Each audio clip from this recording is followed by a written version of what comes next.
اهلا يا جماعه.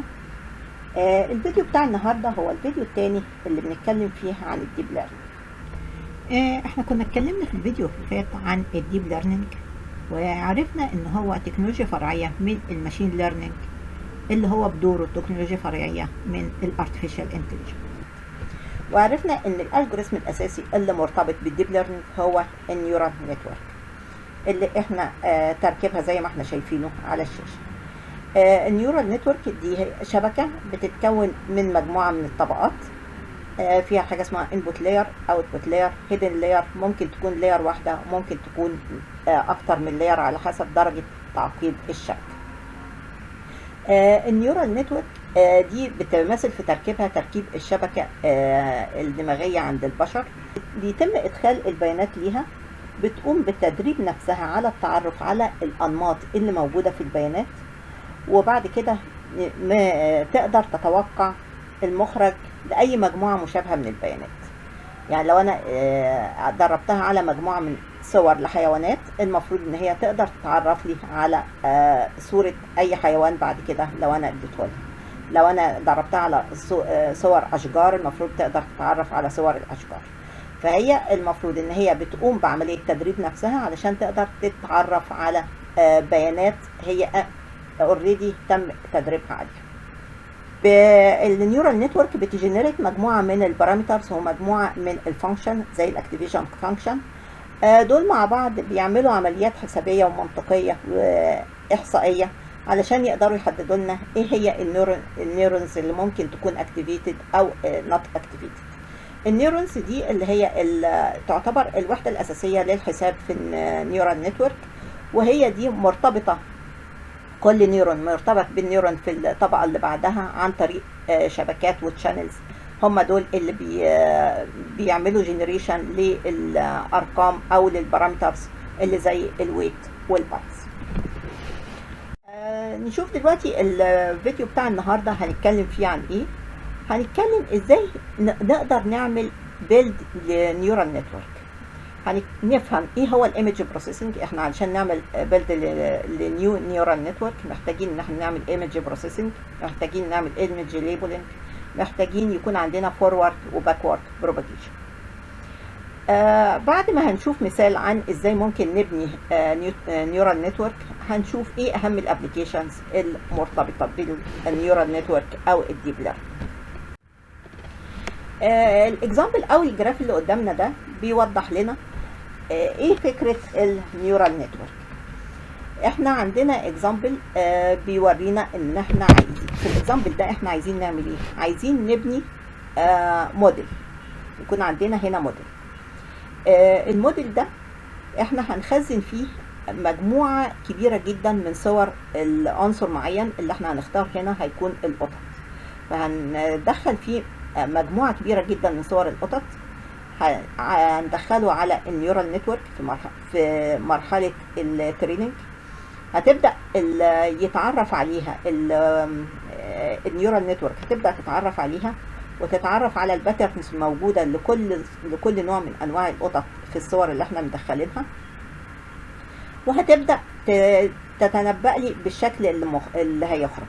في الاول طبعا هيكون الشكل اللي خارج ملوش علاقة بالشكل اللي داخل. زي ما احنا شايفين كده هيكون عندي شكل فيه الكثير من العيوب، لكن ده في عندي حاجة هنا هيبقى ده الفورورد بروباجيشن اللي هو الاتجاه من الانبوت للاوتبوت. لما يخرج لي الاوتبوت يبدأ يتقارن مع الانبوت اللي داخل. الشبكة بتقارنه مع الانبوت اللي داخل، بتلاقي ان هو فيه فروقات، بتقدر تحدد الفروقات جاية منين والاخطاء جاية منين. فبتبدأ تاخد الأخطاء دي وتعمل باكورد بروباجيشن، وتبدأ تحسن من نفسها وتحسن من القيم والبارامترز اللي هي بتنتجها، وتبدأ تعمل فورورد بروباجيشن تانية، وتبدأ تنتج الاوتبوت بطريقة محسنة أكتر.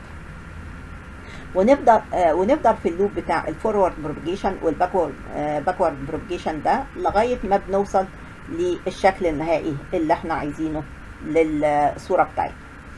ففي الشكل النهائي ده الموديل بيكون قدر يفهم بالظبط، قدر يتعرف على كل الأنماط اللي موجودة في الصورة بحيث ان هو يبدأ يتعرف عليها.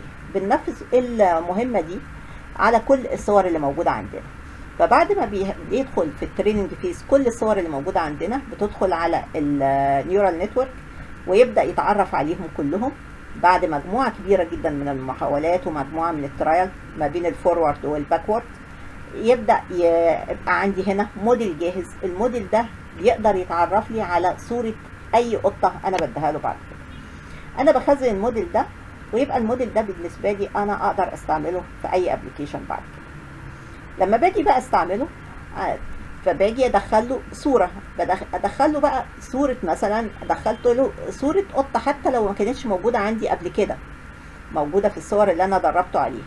المفروض ان انا هقول له دي صوره ايه، هيبدا يدخل على الموديل اللي فيه الصور اللي انا دربته عليها، هيبدا يشوف ايه الانماط بتاعه الصوره اللي انا دخلتها، هيقارنها بالانماط اللي موجوده عنده في الموديل، يبدا يتعرف ان فعلا هي الانماط قريبه من الموديل، فيبدا يقول لي لا دي صوره قطه. يبقى هو قدر يتعرف على صوره القطه حتى لو هو ما كانش متدرب عليها قبل كده، لان انا دلوقتي بقى عندي الموديل ده والترند على صور القطط، لكن هو مش ترند على صور حاجه تانية. لو انا دخلت له مثلا صوره سمكه وقلت له الصوره دي صوره ايه، هيقول لي انا ما اعرفش، لان هو مش ترند على صور السمك، هو ترند بس على حاجه محدده اللي هو بنسميها نارو اي اي او نارو ارتفيشال انتليجنت. هو بيقوم بمهمه محدده ان هو يقدر يتعرف على حاجه معينه اللي هي عندي القطط، هو ترند على القطط. فطبعا انا ممكن اوسع الدايره بتاعته ان انا اعرفه مجموعه اكتر من الصور لمجموعه اكتر من الحيوانات، ويبدا يبقى ترند على، وكل ما كان ترند على مجموعه اكتر من العناصر كل ما بتبقى امكانياته اكتر. دي الفكره العامه لازاي ممكن ننشئ او ازاي بيبدا يشتغل النيورال نتورك في التريننج فيس وبعد كده في الديبلوينج فيس. عندنا حاجه مهمه هنا قبل ما الصوره بتبدا تدخل على النيورال نتورك، بيتعمل لها حاجتين مهمين: الايمج بروسيسنج والايمج ليبلنج. الايمج بروسيسنج اللي هي عمليه تحويل الصوره لارقام. يعني احنا بنشوف هو ازاي الكمبيوتر او الشبكه بتشوف الصوره بتاعتنا. فعايزين نقول ان اي صوره عندنا علشان الكمبيوتر او الشبكه بتشوفها على اساس ان هي مجموعه من البيكسلز. فلو انا عندي الصوره دي مثلا صوره القطه دي مجموعه من البيكسل 7 بالعرض و7 بالطول، فهي هتعمل لي اري او ماتريكس بالمنظر ده في 7 خانات بالطول و7 خانات بالعرض بيمثلوا له الصوره دي. كل خانه من دول بيبقى فيها رقم بيمثل الانتنسيتي او الكثافه بتاعه اللون في الصوره. طبعا بالنسبه للابيض واسود الموضوع بيكون بسيط، ان هو لان هي ما فيش فيها غير لونين ابيض واسود، فهو ما بيبقاش عندي غير هما رقمين 1 و0. الزيرو دايما بيمثل لي الرقم اللون الاسود، والابيض بيمثل، وال1 بيمثل لي اللون الابيض. الموضوع بيبقى اكثر تعقيدا مع الصور الالوان، لان الصور الالوان مش بيبقى فيها مجرد رقمين بس زي الزيرو والوان، لا بيبقى فيها مجموعه من الارقام كبيره. بيبقى عندي 3 تشانلز علشان الار جي بي، كل تشانل فيها من 0 ل 255. فطبعا ده بيحتاج بيبقى مش مجرد بقى هنا اري 7 في 7، لا ده بيحتاج اعداد كبيره جدا من بيحتاج احجام كبيره جدا من الاريز. وده طبعا بيفسر انا ليه موضوع الايمج بروسيسنج بيحتاج مني لازم اجهزه تكون ليها كفاءه عاليه جدا علشان تقدر تتعامل مع الصور وخصوصا الملونه. بتزيد صعوبه الموضوع طبعا ان هي لو نفس الصوره زي ما انا شايفه هنا يعني الصورتين دول هما نفس الصوره بس باتجاهات مختلفه، هنلاقيهم هيدوني اريز او ماتريسيز مختلفين حتى لو هما نفس الصوره، طالما ان الاتجاه اختلف فالماتريكس هتتغير. فلو الاضاءه اختلفت الماتريكس هتتغير، لو حصل روتيشن او كروبد للصوره برضو هنلاقي الماتريكس بتتغير. فده بيفسر طبعا ان احنا لازم الايمج بروسيسنج لو هنتعامل معاها لازم يبقى عندي مجموعه، يكون عندي امكانيات كبيره جدا للهاردوير اللي موجود معايا. فاحنا هنشتغل على ابسط صورة، على ابسط حالة اللي هي الزيرو والوان، وهنشوف ازاي ممكن نطبقها في اكزامبل عندنا. احنا شفنا هنا الايمج بروسيسنج، وعرفنا ان هي الصورة بتتحول لمجموعة من الارقام، لمجموعة من البيكسلز، كل بيكسل فيه ارقام بتمثل اللون اللي موجود فيه. نشوف دلوقتي الايمج ليبلينج بتقصد ايه. الايمج ليبلينج دي في تولز بتطبق على الايمج، بحيث ان هي بتعمل لي زي باوندريز او بوكس حوالين كل نوعيه من نوعيات الصور. يعني هنا دي مثلا عامله لي بوكس حوالين الباص، بوكس حوالين الكار، بوكس حوالين بيرسون، بوكس حوالين الترافيك لايت، وبيبدا انا بحدد له كل حاجه من دول هي ايه. طب موضوع الايمج ليبلينج ده طبعا بيكون اجراء مهم جدا في تدريب الكمبيوتر، عشان بيقدر يكتشف الكائنات والعناصر اللي موجودة في الصورة، وده بيساعد جدا في تصنيفها أو تجزئتها أو التوقع بيها في الشغل بتاعي. نشوف بقى الاكزامبل ده اللي هيجمع لنا كل الحاجات دي مع بعض. هنشوف في المثال ده الخطوات اللي بنمر بيها في مرحلة التريننج علشان نقدر ننشئ موديل يقدر يتعرف لنا على صور عنصر معين اللي هو عندنا هو اللون. اول حاجه بيبقى عندنا الصوره. الصوره بيتعمل لها ايمج بروسيسنج، فبتتحول لماتريكس فيها مجموعه من الزيروز والوان. قلنا الزيروز هي اللي بتمثل اللون الاسود، والوان بيمثل اللون الابيض. الصوره بعد ما بيتعمل لها ايمج بروسيسنج وبيتعمل لها ايمج ليبلينج، بتبدا الشبكه تتعرف على ان دي صوره قطه، وبتبدا تحولها لمجموعه من الزيروز والوان زي ما احنا شايفين.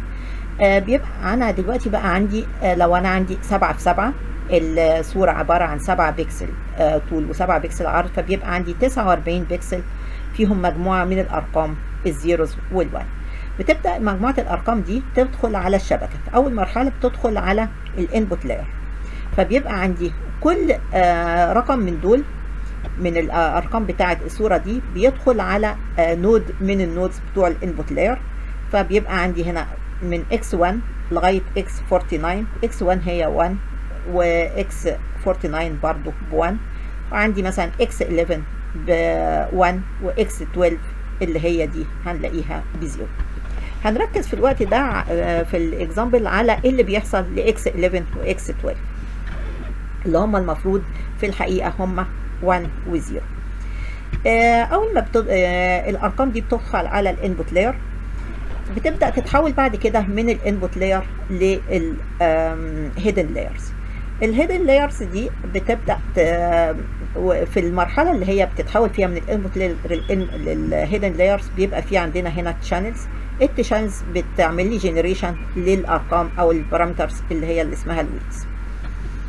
بيبدا يحصل عمليه الاكتيفيشن فانكشن اللي كنا اتكلمنا عليها قبل كده، بتبدا تعمل عمليه حسابيه على الارقام دي، وتبدا تخرج اوتبوت جديد تبدا توديه على ال H1. فانا دلوقتي عندي ال H1 هيبقى فيه لو احنا زي ما احنا شايفين هنا، هيبقى فيه ال1 اللي هو الانبوت مضروب في الويت، زائد داخل لها الزيرو في ال 0.2 اللي هو الويت مضروب في الانبوت. دول هنجمعهم مع بعض ونجمعهم على البايس اللي هو 0.035، هيطلع لنا رقم اللي هو طلع عندي 0.5 اللي هو هيكون ال H11. بنفس الطريقة هنحسب ال H12 اللي هو هيكون ال1 في ال 0.3 زائد الزيرو في ال 0.025، وهنجمع عليه برضو نفس البايس اللي هو 0.35. بقى انا عندي دلوقتي عندي رقم او اوتبوت لل H1 وال H2. ال H1 وال H2 بالقيم دي هيبداوا يتحولوا للواي او ال H11 وال H12 هيبداوا يتحولوا للواي 11 والواي 12 برضو عن طريق الويتس اللي موجوده.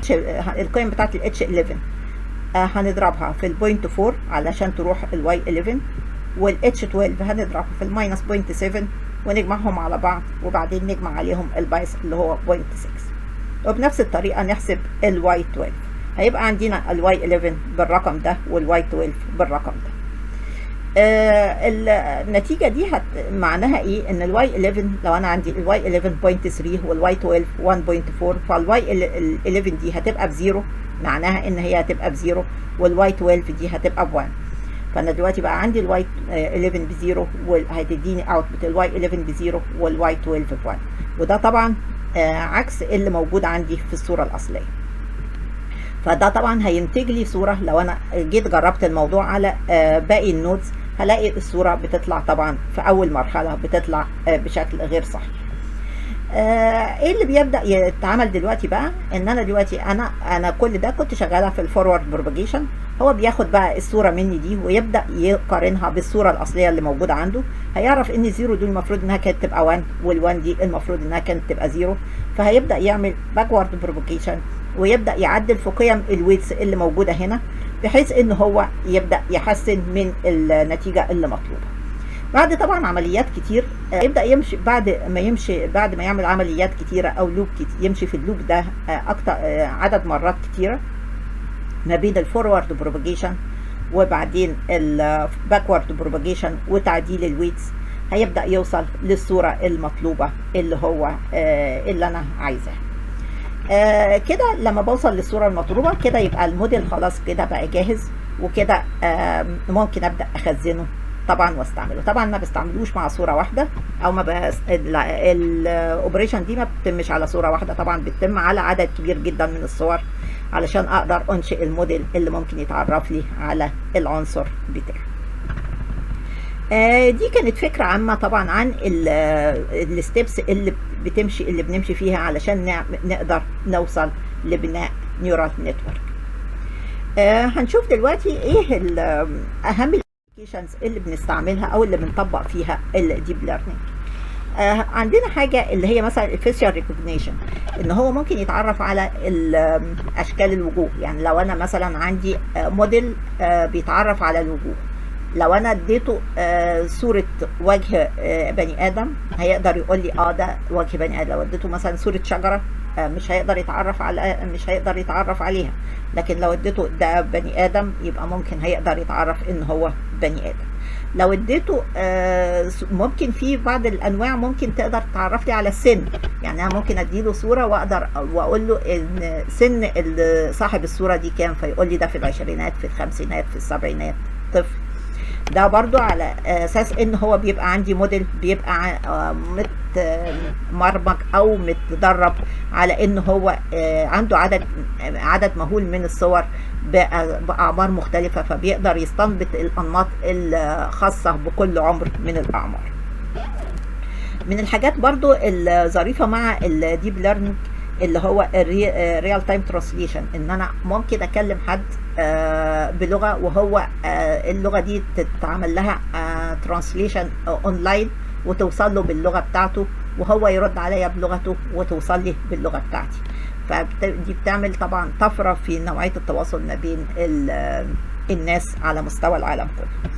الفوركاستنج او التوقع بالحاجات المستقبليه زي اسعار البورصه، زي احوال الطقس، طبعا ده برضو بيبقى عن طريق موديلز بنخزن فيها او بندربها على عدد هائل من البيانات السابقه للموديل اللي احنا عايزينه، سواء كان طقس، سواء كان بورصه، سواء كان اي حاجه احنا عايزين نشتغل عليها.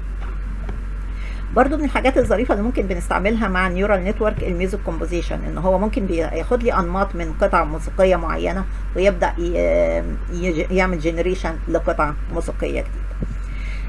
دي طبعا كانت فكره عامه عن النيورال نتورك اللي هي الالجوريثم بتاع الديب ليرنينج وايه الابلكيشن المرتبطه بيه. كده احنا نكون وصلنا لاخر مجموعه الفيديوهات اللي بنتكلم فيها عن الاي اي والحاجات المرتبطه بيه وفايدتهم في الحياه العمليه. يا ريت مجموعه الفيديوهات دي نورت لنا حاجه في الطريق بتاع الاي اي، ويكون قدر يوصل لنا معلومه جديده بالنسبه لنا. نشكركم على المتابعه ونشوفكم في فيديوهات تانية ان شاء الله. سلام. لو انت معانا دلوقتي ولو الفيديو عجبك يا ريت ما تنساش تسجل اعجابك بالضغط على زرار اللايك او بترك رساله، ولو انت جديد معانا ما تنساش تضغط على زر السبسكرايب للاشتراك في القناه. لما تشترك في القناة هيصلك فيديو أو أكثر أسبوعيا من نوعية الفيديوهات. أخيرا شكرا على المشاهدة والدعم، وإلى اللقاء في فيديو آخر إن شاء الله. سلام.